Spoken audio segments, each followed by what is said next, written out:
Hey YouTube, today on GeekWire we have a quick tip to get your Gmail into dark mode. To get started, we're going to open up the menu on the left hand side. Just scroll down to settings, and in settings you'll see general settings. Click on that.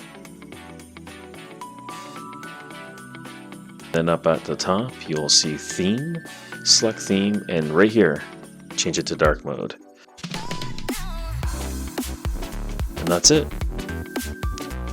Quick, easy step. You can go back to your main window and you'll notice your messages are in dark mode. Go over to the menu. Everything is in black. Now this saves battery and is easy on the eyes.